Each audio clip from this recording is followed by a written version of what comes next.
Alright. Oh man, I'm tired. Yeah, I have it in my notes.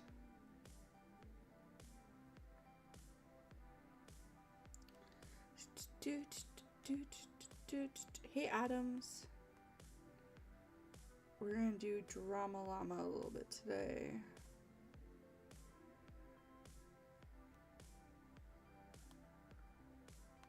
Let's do that. Dude, it got hot in here real quick. Whew.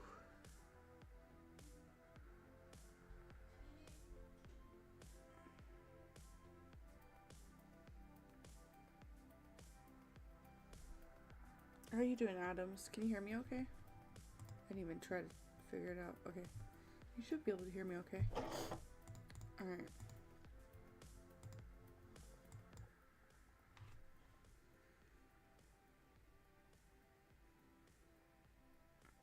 Alright, that's good. So, I don't know if I didn't even like really try to check at all. I'm not even gonna lie. Because I saw this happening on... What did I see it happening on? So, Oh. Let's see. Oh, I still misspelled her name right in the fucking thing. Oh well. Alright, bye. Hi, baby. Alabama. There we go. Dude, I didn't even spell that shit right. That's gonna bug me.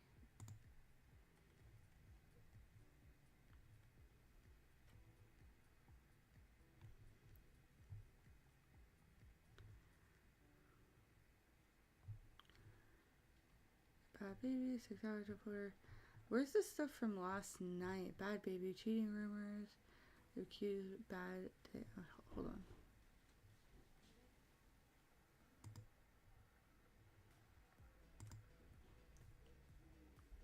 Let me try to change my name real quick. Paste.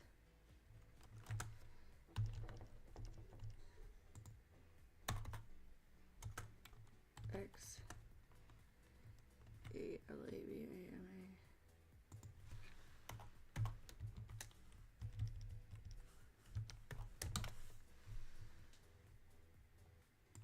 All right. Now it should be changed. Q.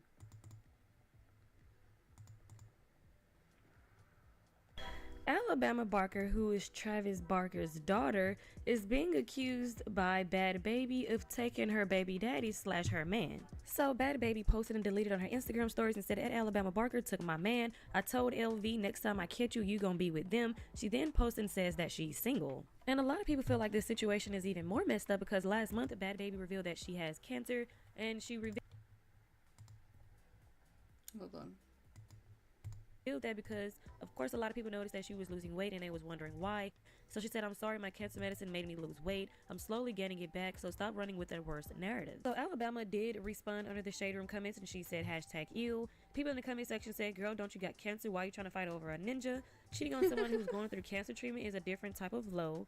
Ain't she battling cancer? The last thing on my mind would be a ninja.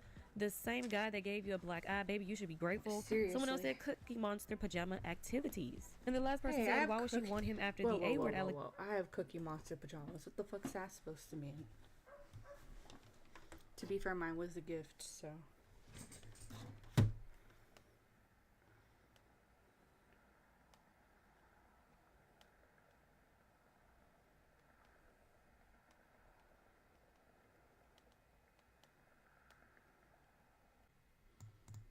Let me do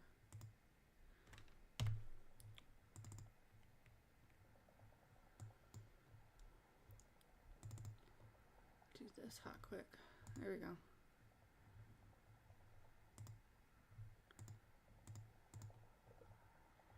Where is...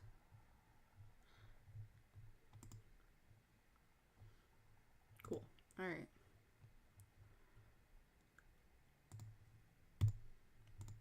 she's not dating, or she didn't take Bhad Baby's man. She said ill, like she wouldn't talk to him, she wouldn't date him. I really don't know what's going on in that situation. Bhad Baby is saying one thing, Alabama is saying another thing. You guys let me know your thoughts and opinions on that, and moving on to the next topic. So there's a video. Oh, that was all I cared about, was the start of that. Okay. Baby beef after Alabama. Kourtney Kardashian's stepdaughter better watch her back. Many of you might remember this person. She is Spicy. Okay, wait, no. It's really unfortunate that while dealing with cancer, she's also oh my dealing God, with you are this. literally the most useful piece of trash ever. Jesus Christ. Wait, what is this? Oh. Ooh,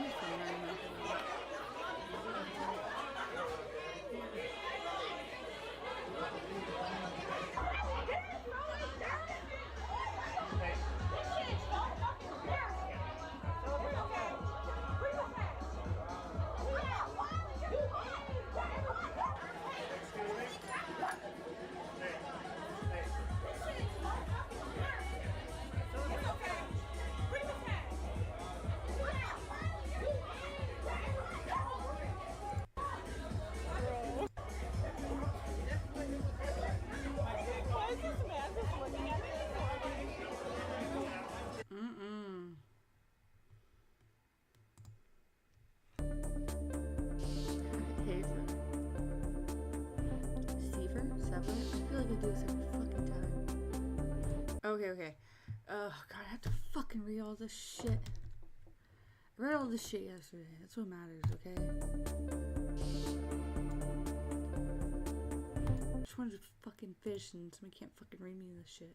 It's ridiculous. I truly believed she only entertained him because he's my baby daddy. I've watched her talk to numerous men with girlfriends, but never thought I would see the day that she did it to me. LV and our friend group, oh my God, this is from Alabama, traveled to Las Vegas a year again prior to me knowing that they were together, during which he threw a bottle at my head, resulting in significant injury. His behavior was not only reckless, but was deeply concerning to see that despite that his actions, she continues to defend him even after I told her what he had done. I was unaware that he was her boyfriend until after spending time with him in public on 2 separate occasions. It's clear that he is manipulating her, feeding her a distorted narrative to justify his behavior. His actions reveal a lack of self-respect and consideration for others, and it's painful to witness her continuing to just support him despite this.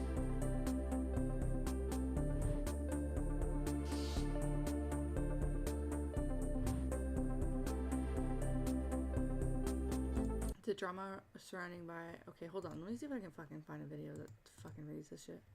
Though that is helpful, I'm not gonna lie. Okay, here we go. Let's go to this. Alabama Barker, who is Travis Barker's daughter, is being accused by Bhad Baby of taking her baby daddy / her man.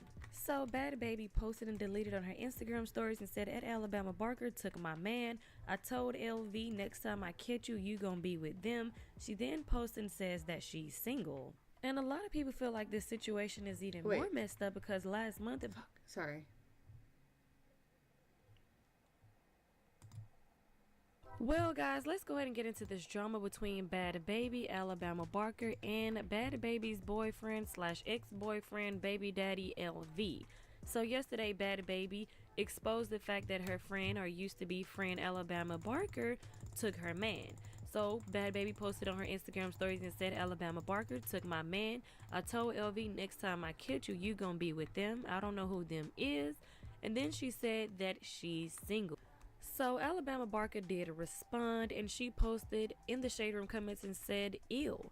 She also posted this on her TikTok and said that she doesn't want that bum man. You ain't even bad, bitch, and you think I'm beefing with you? Come on now, with your raggedy ass. So Bhad Baby's boyfriend, or ex-boyfriend / baby daddy, let's not forget that she has cancer. He was also talking about... Wait, what's the... Move this stupid shit. What's it say? I can't read what this is. Oh, it just says live. Never mind. How he wanted to have more kids after she finished her treatments. And next thing you know, he wants to expose the fact that he was messing around with her friend Alabama Barker. So he posted and said, I wasn't even going to get on here out of respect for my family, but on my kids you lying, and that ish saying you saying fabricated. LA, know how I get down. You looking bad online after you just dropped. It got you resulting in doing anything to not go outside, but playing with someone's livelihood is crazy as hell.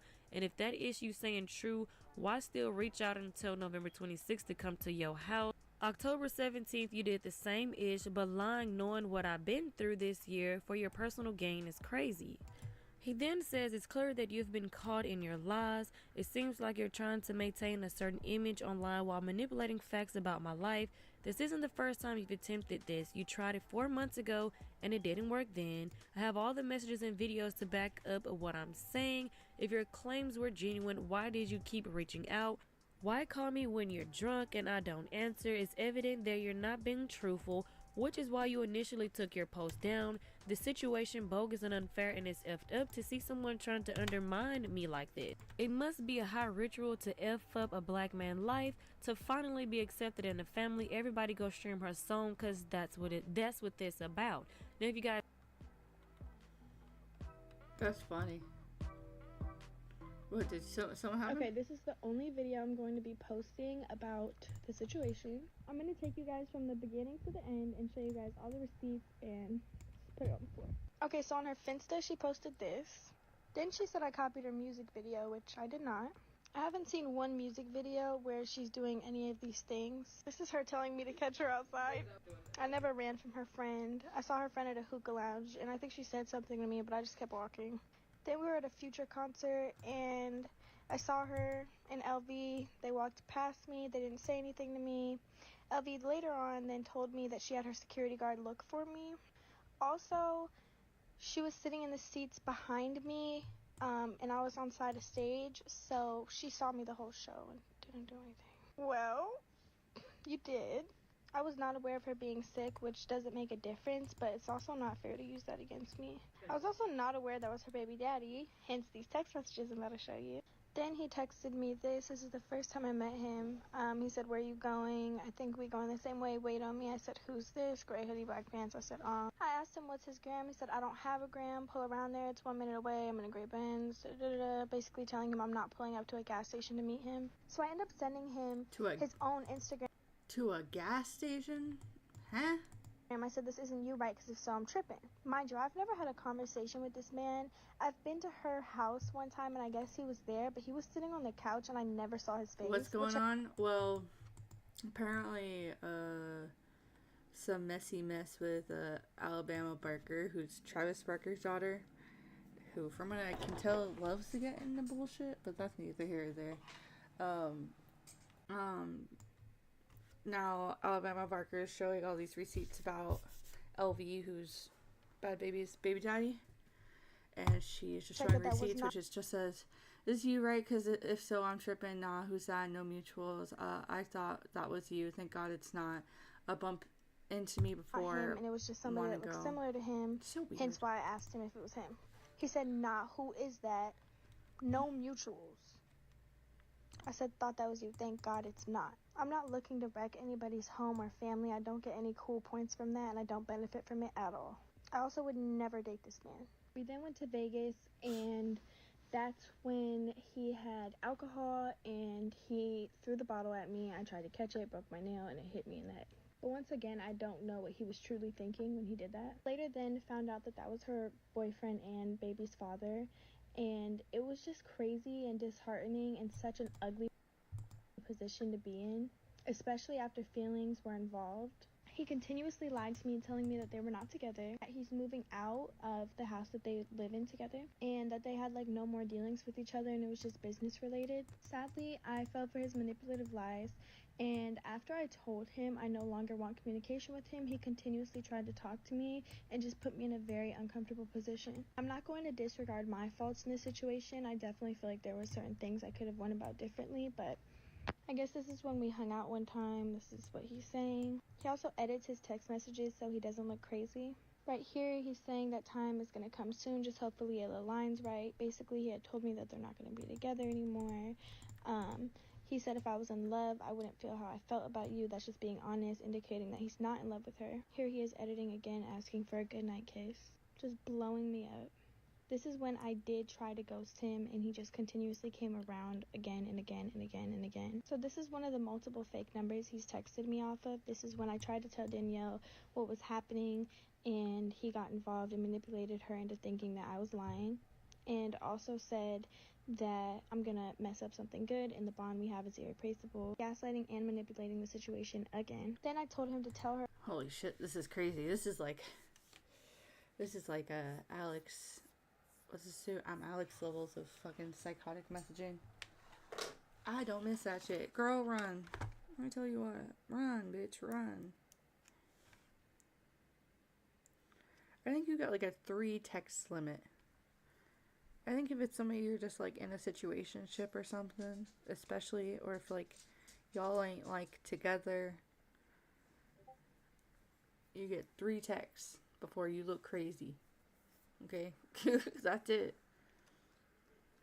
Obviously that doesn't include like if some crazy shit happens, but like I think you get 3 text messages before you look fucking nuts. Or how he's in Or love desperate. with me because he continuously said it to me. His response was, why break a heart when I can just release it? Another fake number. This is me telling Danny how he threw the bottle at my head, and this was her response. It was October 17th, and he came to my house when I was getting a tattoo and took this picture because he's a weirdo. Don't deny laying on him, and mind you, he has told me multiple times at this point that they are not together. He's also pushing 30, acting like he's 15.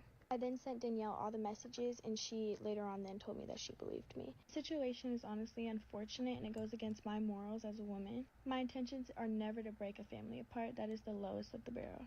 Believe me or don't believe me, that's just disgusting. Thankfully, I'm not blind to the fact that he's manipulating her or myself. He's also gaslighting the situation and trying to turn us against each other when really he was the problem from the beginning. Me and Danielle were more like acquaintances, more than anything, more than friends, etc. We hung out about 3 to 4 times. So he was well aware for 3 years that she was battling cancer, which is horrifying and disgusting. I had said stop calling me on the phone, and that's why he That is, texted me bogus.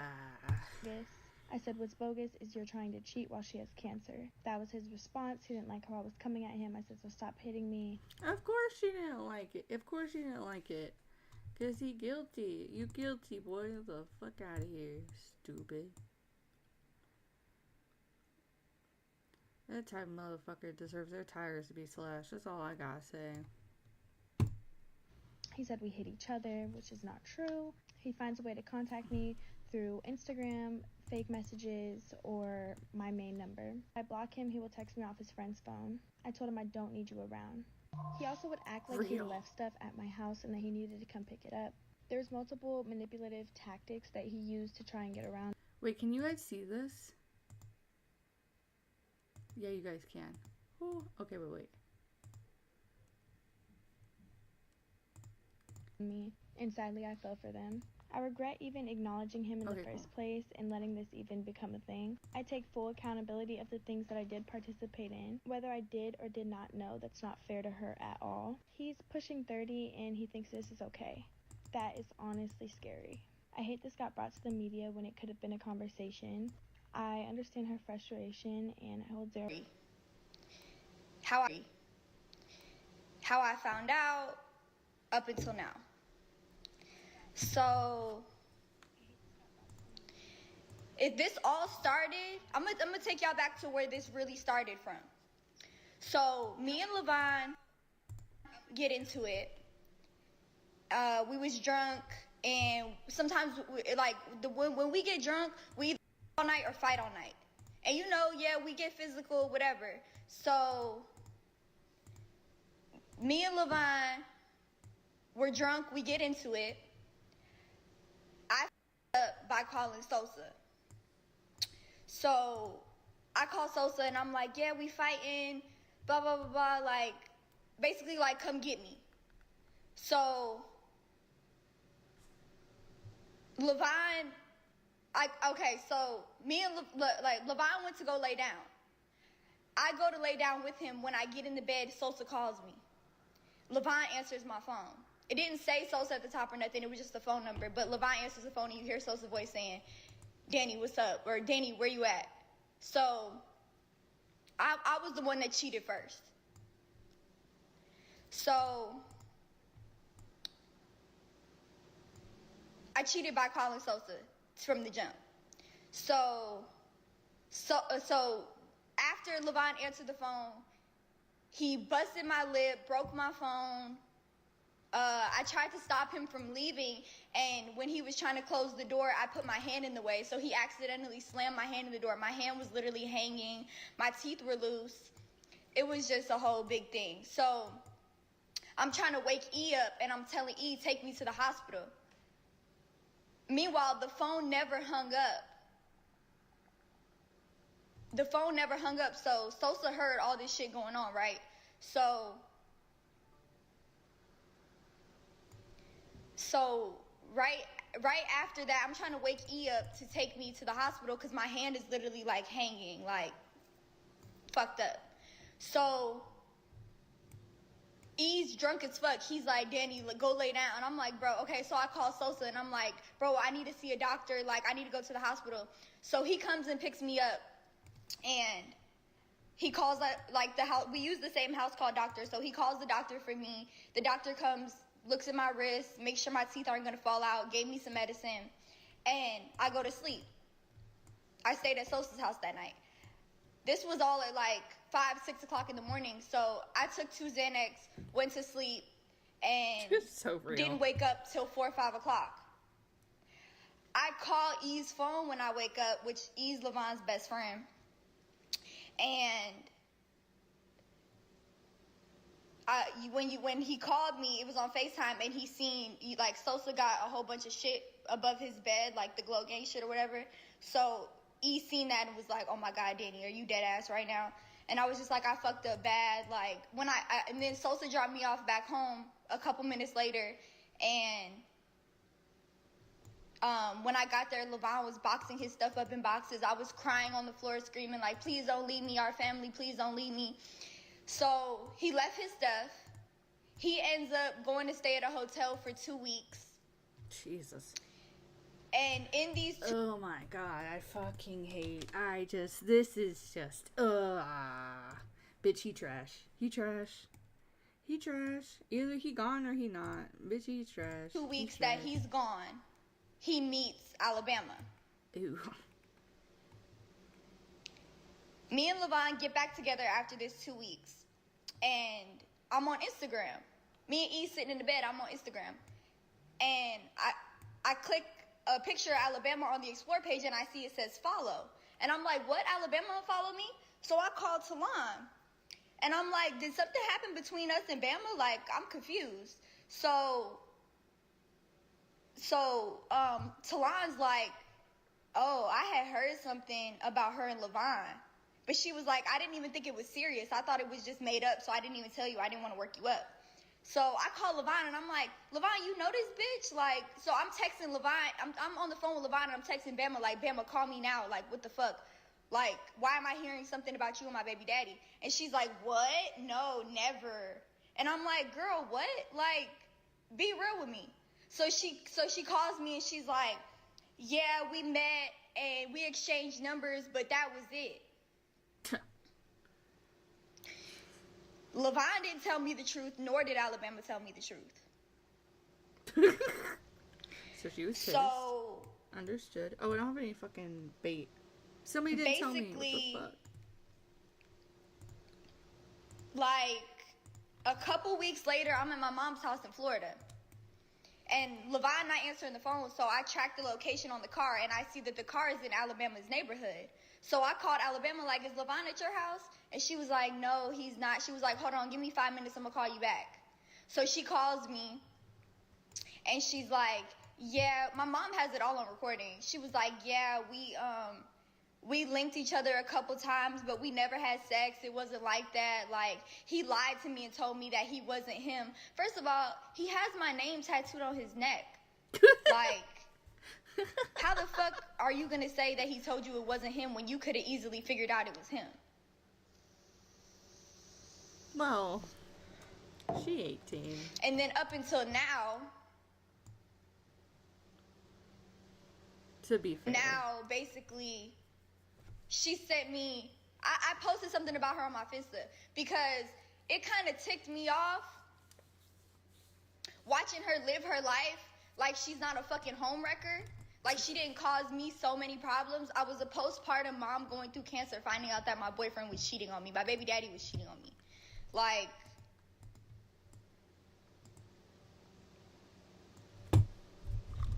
she just rushed, and this is not the first time she's done this to a girl. I just had a famous girl DM me 2 hours ago saying, oh yeah, she hit up my boyfriend as soon as I posted him. Like, this is some life like she ain't do nothing. I was just like, this bitch just acting like everything's fine and dandy. Like, bitch, you're a fucking homewrecker. Like, what the fuck? So, someone sent her the post from my Finsta, and she DMs me, and she's like, I don't want to be nothing like you, Dr. Phil loser, bitch. And your bum-ass man keeps hitting me up. He wants me so bad, confessing his love to me, da-da-da-da. So, yesterday, she sends me... was it yesterday? The day before yesterday?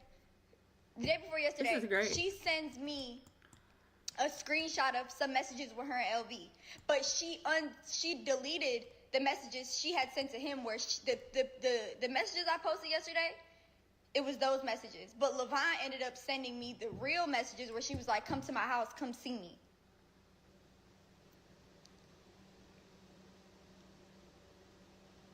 And Levine told me that they never even was in Vegas with each other.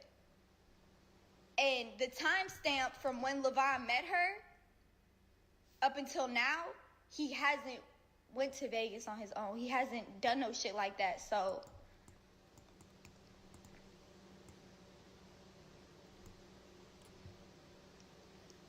basically, she sends me a whole bunch of screenshots yesterday of messages with her and Levine. Levine saying they not real. I feel like they're real because I know how my man type. And the stuff that's being said is just like beyond me, honestly. Like, the fact that the bond that me and Levine have, as close as we are, the fact that he could send another female messages like this is just, it's disturbing, it's vile. So, me and Levine have decided to break up. I feel like our relationship has ran its course. I would never beef with a bitch about a man, especially no bitch that look up to me. I'm not doing it. Like, bitch, I'm your OG. Please. Like, shit is just... She's so real, dude. Shit is really crazy. And, like, I literally just had surgery a couple days ago, and I'm dealing with this right now. Like...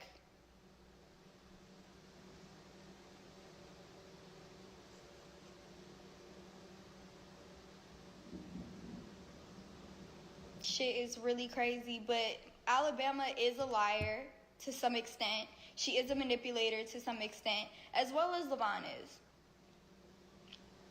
So, I just feel like our relationship has ran its course, and there's nothing I could do at this point. This is beyond embarrassing. This is beyond disturbing, especially with everything that I'm going through. Like, it's just...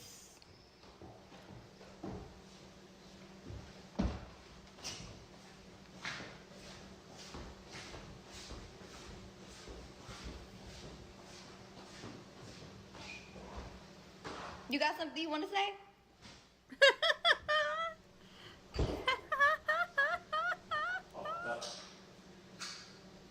It's not funny. We can't take nothing serious.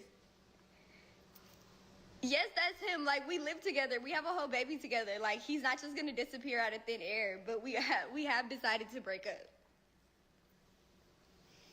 Was I supposed to hide him like how Ari did?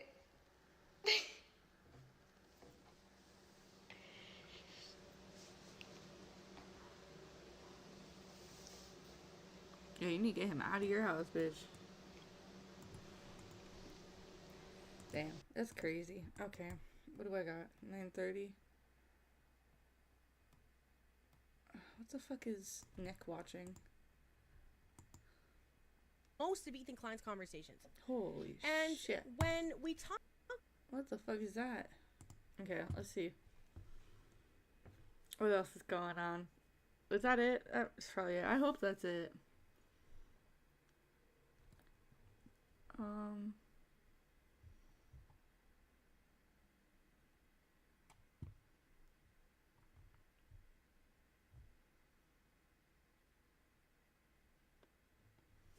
What else is going on?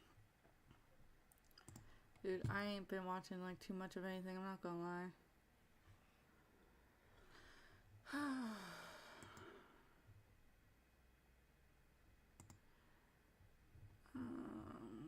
Let's see. You wanna guess the color of my underwear? You wanna know what I got going on down there? It's a lazy back pair of little bows, the ones I picked out for you in Tokyo. Damn, it is so boring over here. There ain't shit going down. What the fuck? Somebody was telling me about something today.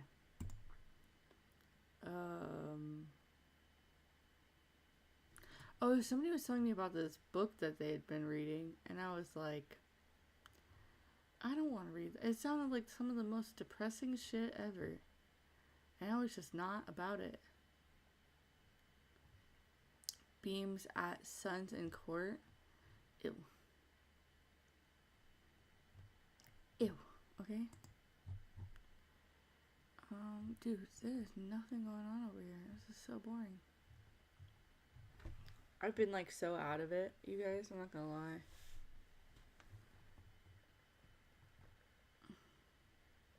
I'm not gonna watch that because I ain't gonna try to even. Alex Murdoch making a new trial? No way. I kind of saw something about, you know, let's see show more. Let's see what 10 to Life's got going on. Hey Kilsons, how are you on? No.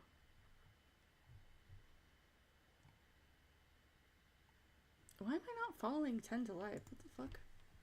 10 to Life. Why was this just say baby? Oh, it's because it's Annie Elise. I am subscribed. What the fuck? Videos. Dude, this shit's fucking long. What the hell? Just kidding. We're going to Dire Trip. And on top of it, I have explicit permission for life to watch his videos. Not literally for life. But I would like to think so. Mainly because that's the homie.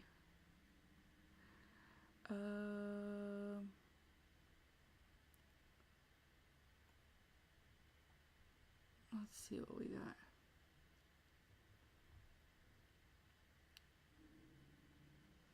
Randy Stair documentary. So Fool's gonna continue watching the incel one. Plus new cases. For Let's the go, 2010s, boys. we had a man who began to post Hey, blogs Kyle. about his failed Everybody love say, life hey, online. Eventually, he came to go down one We of those love paths Kyle. of violence himself. While he came around a bit before the term incel really went into widespread usage, he was basically a prototype for what these guys would come to be. He would even go on to be a direct inspiration for who is known as, hands down, the most influential of all of these criminals. That man would be George Sodini.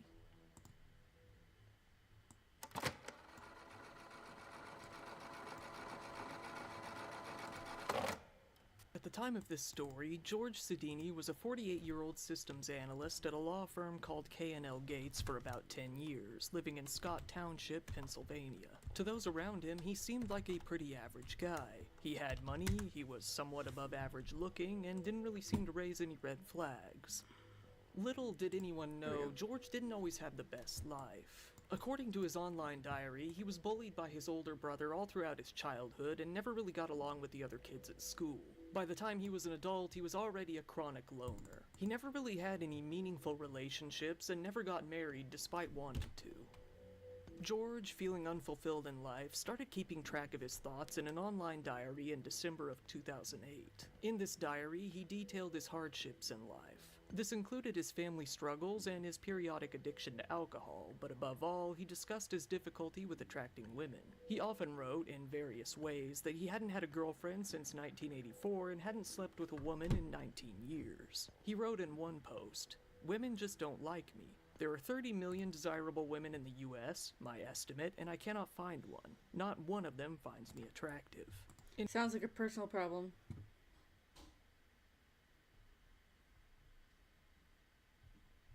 Sounds like a personal problem.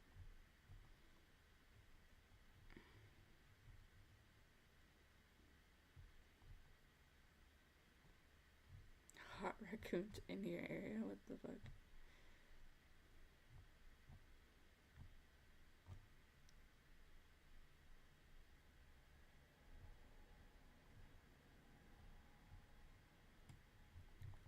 Dude, all these rooms suck.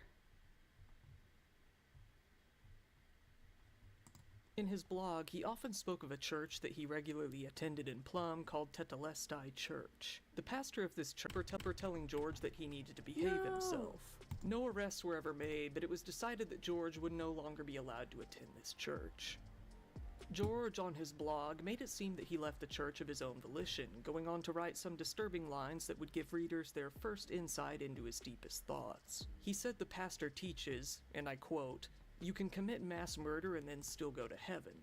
Ask him," adding that, "In any case, guilt and fear kept me there for 13 long years until November of 2006. I think this crap did the most damage." Despite these alarming statements, George had no criminal record. Aside from his online rants and the incident at his church, nobody felt that anything was wrong with him aside from being a bit of a creeper. For 9 months on his blog, George chronicled the constant rejection he received from the women in his life and detailed his sexual frustration. He struggled to find a reason as to why he had such bad luck with women, saying, "Who knows why?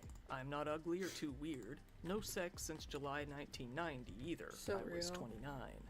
Going into detail, he continued, "Last time I slept..." It's been 80 years. Could you imagine?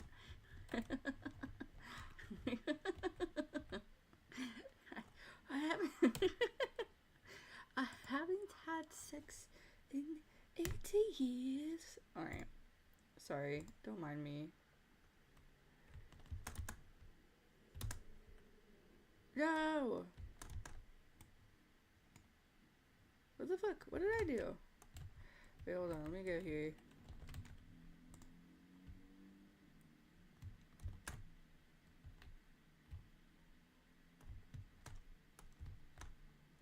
Oh shit.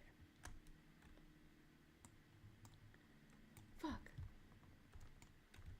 No.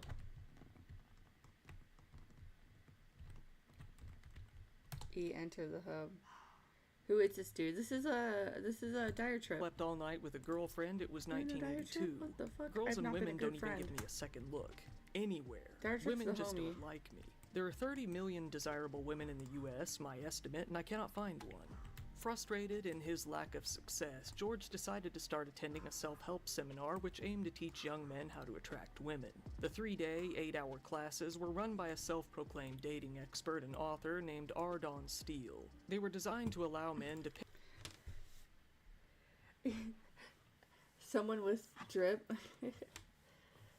Hey, what the heck? My chat's turning against me. I'll have you know, I'm a very good girl. Okay. I'll have you know I'm the goodest of girls. Okay, that's enough. That's enough. That's enough. Damn it. No, you're gonna get me in trouble. Did you know that Abby Blackbird was kink posting while she was playing WEBFISHING? While she was watching a documentary on incels? Wow. How could she?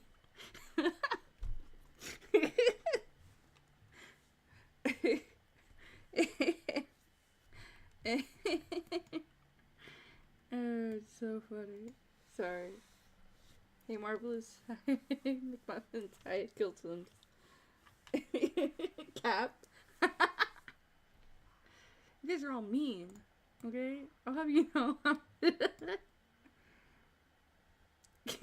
I'm the goodest of girls. That doesn't mean I'm not good. I can be a brat and still be good. Thank you very much. I'm very brat coded. In the most literal and the Charlie XCX way.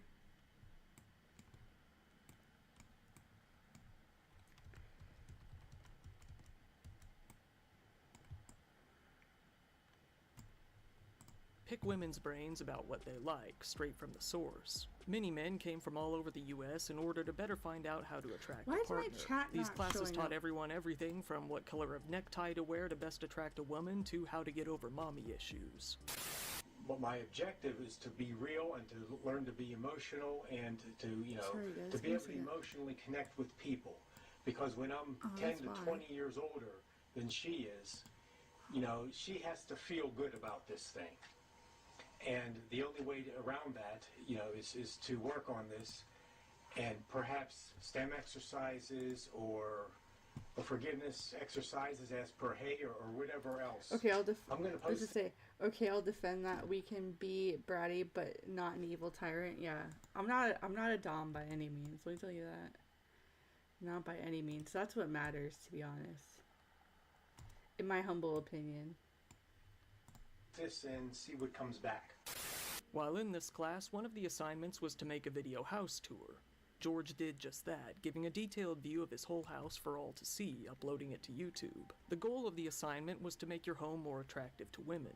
According to a 20-year-old woman who worked with the class and graded the assignment, he was seen as studious and quiet. She said, "He was really, really quiet, he took a lot of notes," adding that he was, quote, "the most studious in the workshops." But by the end of the classes, she noted that, while the other men had loosened up and gained some confidence, George was still just as nervous as when he had started. George decided to try hitting up a local gym. While he was most likely aiming to improve his looks to better attract a woman, it seems that seeing the women in the gym did nothing but make him even more frustrated. On December 22nd in 2008, he wrote on his blog, "Time is moving along. Plan to have this done already. I will just keep a running log here as time passes. Many of the young girls here look so beautiful as to not be human, very edible. After joining this gym, What? started lifting weights and like it." Huh?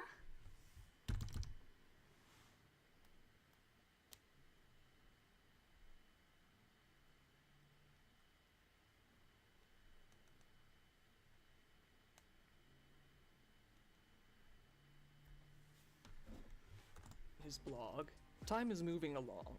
Plan to have this done already. I will just keep a running log here as time passes. Many on, of the you guys, young I girls can't here see. look so beautiful as to not be human, very edible. After joining this gym, Very edible. Ugh. Ugh. Ew. Cooties. Gross. Nasty.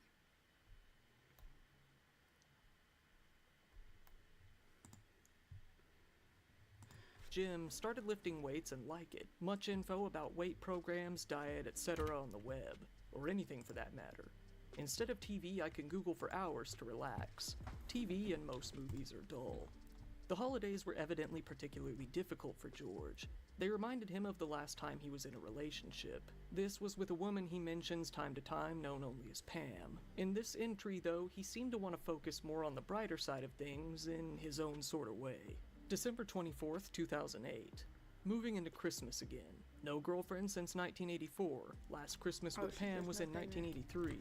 Who knows why? I'm not ugly or too weird. No sex since July Big balls 1990 is either. I was catfishing 29. What the fuck? No shit. Over 18 years ago. And did it maybe only 50 to 75 times in my life. Getting to think that a woman now would just, get in the way of things. Isolated. I have extra money and enjoy traveling, too, with my 25 to 30 days of vacation. LA was the best. But going alone is not too fun. Invited to a party on Christmas Day tomorrow. Seems about 15 to 25 people will actually show. I like her parties, I can meet new people and talk. Got the next 8 days off. I should have exit plan done and practice by then. I know nothing will change, no matter how hard I try or what goals I set. Despite seeming somewhat optimistic from time to time, the journal entries would often disintegrate into rage-fueled rants. For example, when he wrote, "Girls and women don't even give me a second look anywhere. There is something blatantly wrong with me that no goddamn person will tell me what it is." Tragic. There weren't even that many people in George's life who could tell him what was wrong with him. Nobody knew him that well. His own neighbor said that he was so antisocial that he didn't know a single personal thing about him. It was probably about 3 or 4 days ago, and we noticed him sitting on the driveway. How long was he sitting there? I don't know. We were just taking a walk. We were going past, and we came back. Not in the chair, on the driveway? Yeah, on the driveway, yeah. Just strange fella. He was kind of a reclusive person, so I'm not sure that I would pick up on him looking troubled. I kind of always thought he was a little, different, so to speak. This is likely why nobody could have known that George was even planning an attack, but he was definitely planning something big. He started dropping hints as to what he was going to do just after Christmas on his journal. December 28th, 2008.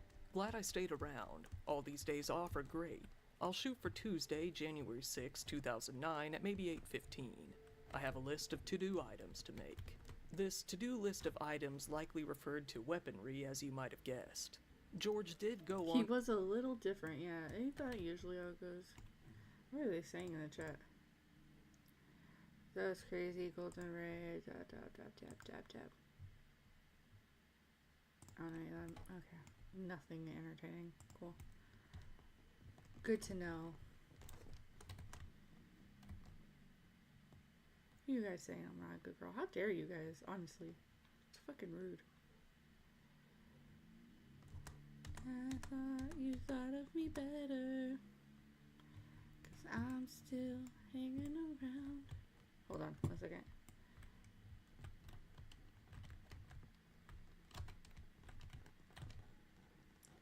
You say, baby, no decision.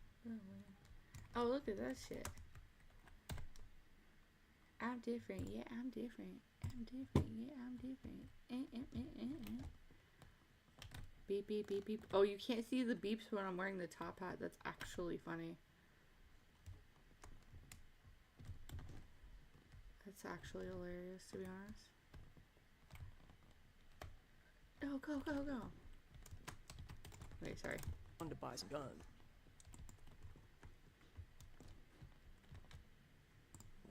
As he had no criminal record and no known mental illnesses that might bar him from getting a weapon, he was able to buy his guns legally. TGS.com Incorporated was an online gun wholesaler based in Wisconsin. They sold George magazines, magazine loading tools, and other items on his list. This particular company had also sold a handgun to Sung-Hui Cho, the killer in the 2007 Virginia Tech shooting, and to a man named Stephen Kazmierzak, who went on to shoot and kill 5 people at Northern Illinois University in 2008. Their reputation took quite a hit because of this. George started to value his own life less and less, accepting the fact that if he were to commit some sort of mass attack, he likely wouldn't make it out alive. He started writing about these epiphanies in his blog. December 30th, 2008. While driving, I radio surfed to a talk show. The caller was a 30-ish black man who was describing the despair in certain black communities. According to him, life is cheap there because you're going to die anyway when you get old. It is the quality of life that's important, he said. If you know the past 40 years were crappy, why live another 30 crappy years, then die? His point was, they engage in dangerous behavior which tends to shorten their lifespans to die now and avoid the next 30 crappy years, using my example. The host got sarcastic and ended the call instead of trying understanding his point. Agreement wasn't necessary. I put music back on. But it was an interesting and useful point for me to hear. While working out at the gym, George's rage somewhat subsided for a while. He hadn't known the benefits that exercise could bring.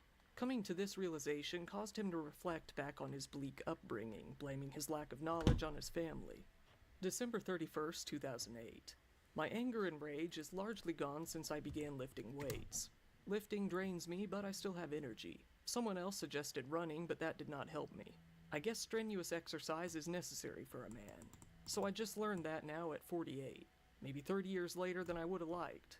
My dad never, not once, talked to me or asked about my life's details and tell me what he knew. He was just a whiny bitch, dude. Useless sperm donor. Don't know why. Find it fun talking to young This is all adding up now. Kids when I visit someone. Brother was actually counterproductive and would try to embarrass me or discourage my efforts when pursuing things, especially girls early on, teen years. Useless bully. Result is, I am learning basics by trial and error in my 40s, followed by discouragement. Seems odd, but that's true. Writing all this is helping me justify my plan and to see the futility of continuing. Too embarrassed to tell anyone this. At almost 50, one is expected Bro, imagine if, like, the Vegas shooter was like this. He wrote, like, this Elliot Rodgers shit. Like, I could never do the kickflip like all my best friends. Oh, shut up, stupid. Just know these things. I hope it doesn't snow. Like, how am I a woman and I bitch less than half these fuckers, dude? It drives me fucking nuts. Ugh. Tuesday. Just thought of that. The crowd will be thin, so I would postpone. As evident by the end of that journal entry, a lack of rage didn't really deter George's plans for an attack. If anything, he was even more motivated as the day he planned to carry it out drew near. He was aiming for January 6th, and the day before he wrote, "Was at the gym to lift. Very crowded. Tomorrow should be good. There is a woman there that gives me a certain look every time I am there. I decided to walk over and make a comment about the crowds, but she left when I finished the exercise. Better that I do not get sidetracked from tomorrow's plans anyways. Life is just playing games. 1 or 2 dates with her, then the end. No matter how many changes I try to make, things stay the same. Every evening I'm alone, then go to bed alone. Young women were brutal when I was younger. Now they aren't as much, probably because they just see me as another old man. I see 20-something couples everywhere. I see a 20-something guy with a nice 20-ish young women. I think those years slipped right by for me. Why should I continue another 20-plus years alone? I will just work, come home, eat, maybe do something, then go to bed, alone, for the next day of the same thing. This is the Auschwitz syndrome, to be in serious pain so long one thinks it's normal. I cannot wait for tomorrow." George was ready. He had planned this attack in one way or another for months now, since back in November. The next morning, he started to hype himself up for what he was about to do. January 6, 2009. I can do this. Leaving work today, I felt like a zombie, just going through the motions. Get on the bus, get the car, drive home. My mind is screwed up anymore. I can't concentrate at work or think at all. What does it say? Yeah, mate, that certain look she is giving you is not interest, it's concern. Bruh. Yeah. We've all, well, I don't know about the men here. Maybe the men. I don't know. Have you guys ever had a woman look at you and you'd be like, damn, that bitch crazy. I can get the fuck out of here. I have. This log is not detailed. Not so much women. It is women usually don't try to press me. For confidence to do this. The future holds even less than what I have today. It is 6:40 p.m., about an hour and a half to go. God have mercy. I wish life could be better for all and the crazy world could somehow run smoother. I wish I had answers. Bye. However, this entry came with an edit later that evening. It is 8:45 p.m. I chickened out. Shit. I brought the loaded guns, everything. Hell. George had backed out. After giving it a shot and experiencing the whole thing in reality, he realized he couldn't go through with it. For a few months, George would actually calm down. Although he still had his issues with women, it seemed that he had given up on any sort of attack. This came with a few months of peace. But by April of that year, George's company was experiencing multiple layoffs.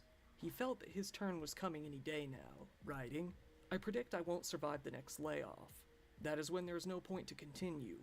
Right now, life is bearable and I can get by indefinitely. Something bad must happen.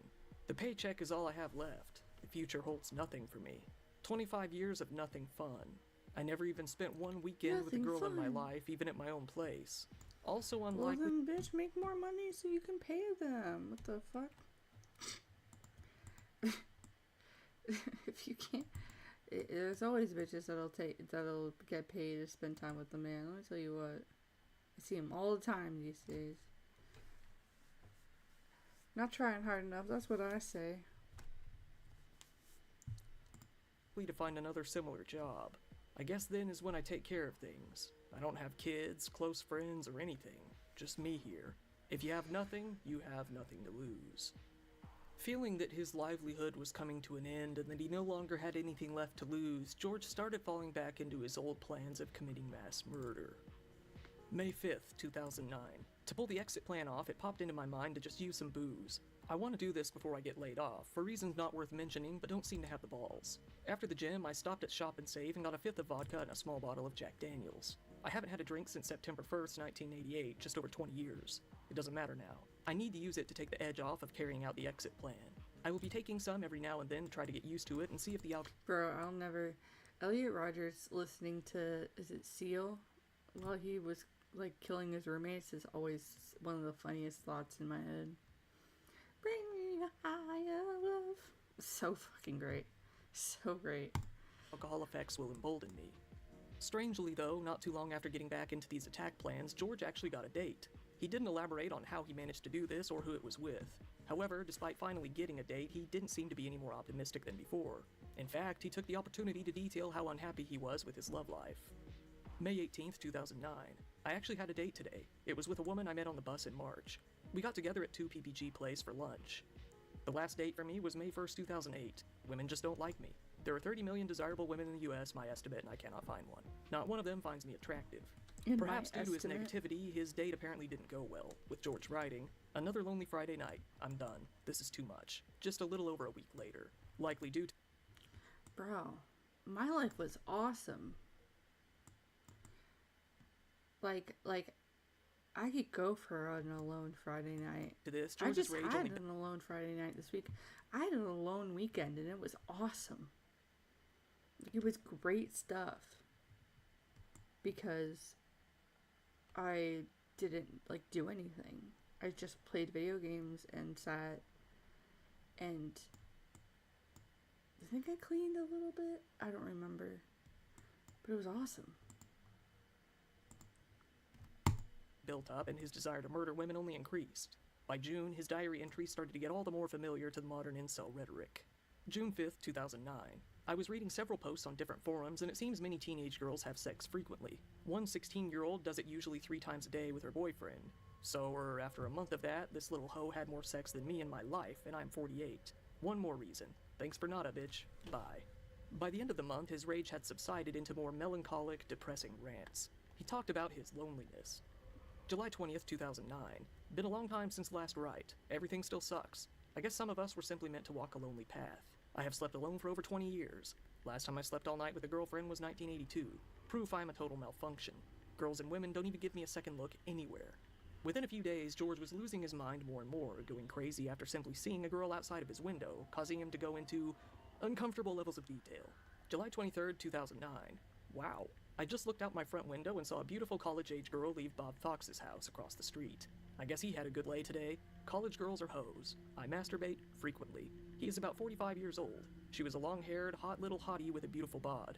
I masturbate frequently. Some were simply meant to walk a lonely path in life. I don't usually look out, but just happen to notice. Holy shit. I've masturbated since age 13. Yeah. Thanks, Mom and Brother by Blood Alone. And Dad, old man, for totally ignoring me through the years. All of you deeply helped me to be this way. That was uncomfortable to read. Before too long, in August, his plans for an attack were in full swing once again. For the next few days, George would go in and out of his gym, scoping the place out. He visited the gym about 3 times in 2 days. He even got a worker there to show him how to turn all the lights on and off. This was all before George posted his final blog post on August 3rd, 2009. I took off today, Monday, and tomorrow to practice my routine and make sure it's well polished. I need to work out every detail. There's only one shot. Also, I need to be completely immersed into something before I can be successful. I haven't had a drink since Friday at about 2:30. Total effort needed. Tomorrow is the big day. Unfortunately, I talked to my neighbor today who was very positive and upbeat. I need to remain focused and absorbed completely. Last time I tried this, in January, I chickened out. Let's see how this new approach works. Maybe soon I will see God and Jesus. At least, that is what I was told. Eternal life does not depend. Unlike back in January, there was no edit this time around. George entered his gym, an LA fitness center just outside of Pittsburgh, during a women's aerobics class at around 8:15 p.m. on August 4th of 2009. He brought with him 4 handguns. This incident would come to be known as the You brought with you 4 LA fitness shooting. George entered the class, put a large duffel bag onto the ground, and turned off the lights in the studio. He took out 2 handguns, 1 in each hand, and started firing indiscriminately. He fired at least 52 shots with 2 Glock semi-automatic pistols. One of the survivors of the attack, a woman named Loretta Moss, said that she was on a treadmill when she started hearing popping noises. I didn't pay attention, and the next minute people were screaming, she said. There was like a whole spray of them, I'd say about 15 altogether, and then the people started screaming and yelling and started running out of the building. We lay down, and then after the last of the gunshots, we got up and someone said run. She said she saw 2 women on the ground who had been shot. One was wounded in the leg and the other in the shoulder. The woman who had been shot in the leg was screaming for someone to call an ambulance. A pregnant woman named Mary Primus, an aerobics instructor, was shot twice and survived. She had been shot once in the left shoulder and again through the back of her shoulder blade. It was actually supposed to be her last week teaching before taking time off for the pregnancy. Then, when George felt he was finished, he took out a third gun, a .45 caliber revolver, and shot himself in the head. The first 911 call was placed at 8:16 p.m. George was found dead in the aerobics room, lying on top of his guns only a short distance away from one of his victims. Elizabeth Gannon, 49, of Pittsburgh, Heidi Overmeyer, 46, of Carnegie, Pennsylvania, and Jody Billingsley, 38, of Mount Lebanon, died during the attack. 9 others had been wounded to various degrees. The remaining 9 victims were swiftly taken into 3 different hospitals. 2 were in critical condition, 2 others were in surgery, 3 others were to be held in the hospital for the time being, and 2 were treated and released shortly after arriving. A note was found left at the scene in George's duffel bag. The typed letter didn't mention anything of his intention to shoot himself, but a handwritten note left behind at his home did. Police searched his home, seized his car, and took his computer in to analyze. When interviewed, the woman who helped out at George's self-help seminar said, in disbelief, "George didn't seem like a bad person. He was there for self-improvement." George had evidently chosen this time specifically because it would be an aerobics class just for women. A schedule was found in his home with that class circled. It wasn't believed that he targeted any one person specifically, mainly just going after women in general. The rest of the note mainly consisted of similar content to his blogs, with George detailing his sexual frustration, his inability to get a date, and his failure to get married despite always having wanted to. Shortly after the incident, George's family released a statement saying simply, "Our hearts and prayers are with the victims and their families, and we pray for the full recovery of the survivors." On August 6th of 2009, about 75 people, mostly friends and family of the victims, but also including various women rights activists, clergy members, and local officials, held a candlelit vigil in downtown Pittsburgh in honor of the victims. Many feminist groups went on to attribute the attack to misogyny. This was before the incel movement was really even a thing. People hadn't seen any attacks like this. About a week later, it was revealed that George had decided that his estate, valued at about $225,000, would go to the University of Pittsburgh, which he attended. A spokesperson for the university went on to say that they had zero interest in receiving it for obvious reasons. Instead, they requested that the estate go to the victims and their families. 2 years later, in March of 2012, State Farm Fire and Casualty Co. filed a legal motion in order to be exempt from their liability under George's $100,000 personal liability policy. Victims of the crime have said that the insurance company had failed to ensure that George got proper mental health care. TGS Com, the company that had sold George some of his weaponry, went on the close in 2012 after an investigation by the Bureau of Alcohol, Tobacco, and Firearms, the Wisconsin Better Business Bureau, and the Green Bay Police. Damn. George's legacy lived on, unfortunately, as he came to be discussed widely by the incel movement that popped up a few years later online, unfortunately inspiring many others to go down the same path as him.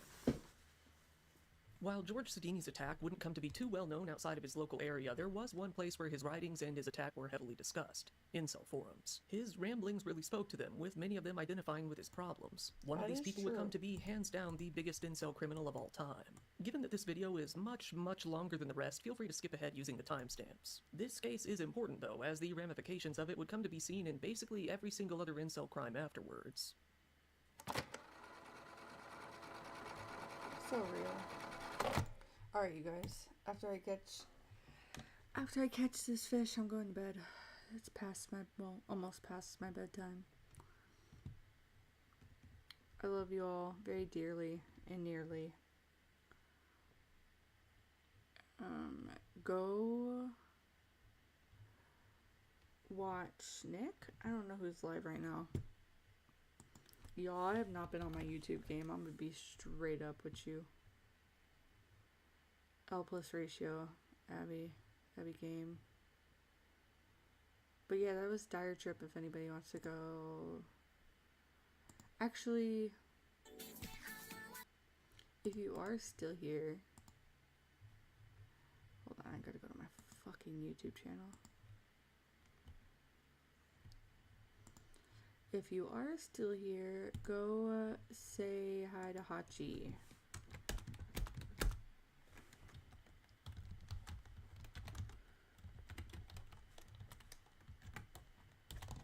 Alright.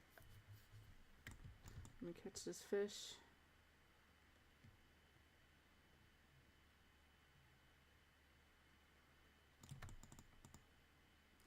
Is there a way to raid? I don't know if there's a way to raid out.